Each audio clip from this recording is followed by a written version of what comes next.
এই যে বুবলি আফার বাছাল ভক্তরা, দেখ দেখ, তোরা সবসময় বলিস না যে অপু বিশ্বাস অভিনয় জানে না, অপু বিশ্বাস কোথায় 100 সিনেমার নায়িকা। দেখ 2007 সালে সেরা নায়িকা হয়েছিল অপু বিশ্বাস, যেখানে মৌসুমী ছিল, শাবনূর ছিল, তাদের থেকে বেস্ট হয়েছিল অপু বিশ্বাস।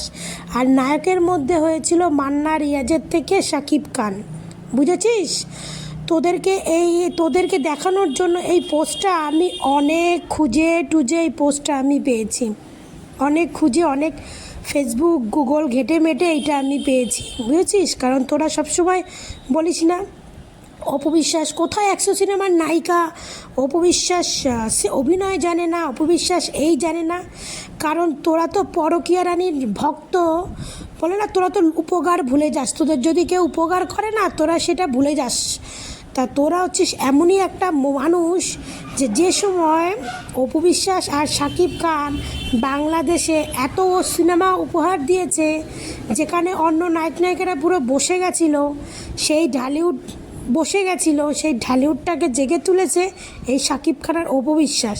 সেইখানে একমাত্র তোদের মতো কিছু পরকীয়া রানীর ভক্তরা, তাদের মুখেই শুনি অপু বিশ্বাস কোথায় অভিনয় জানে না, কিছু জানে না, দেখতে ভালো না। দেখ 2007 সালে তখন বেস্ট ছিল শাবনূর, মৌসুমী, পূর্ণিমা, কত নায়িকা ছিল, সব সুপার হিট নায়িকা ছিল। তাদের মধ্যে থেকে অপু বিশ্বাস হয়েছিল সেরা নায়িকা, 1 নম্বর নায়িকা। বুঝেছিস? 1 নম্বর নায়িকা। আর সত্যি কথা বলতে কি, এখন বাংলাদেশে এই সময় ঢালিউডের নায়িকা তো অনেক আছে, কিন্তু কাজ করার মতো নায়িকা নেই।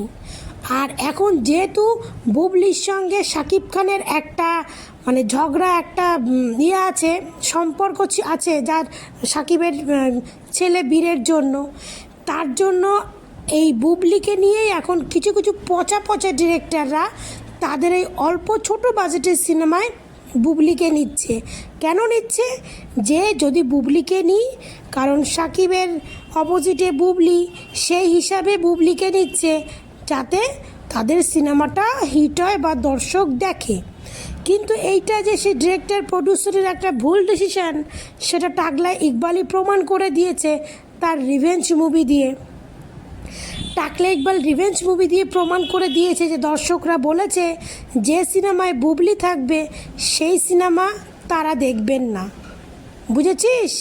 পরকীয়া রানীর ভক্তরা চোখের ফুটোটা বড় করে একটু ভালো করে দেখ। 2007 সালে 1 নম্বর নায়িকা ঢালিউড কুইন অপু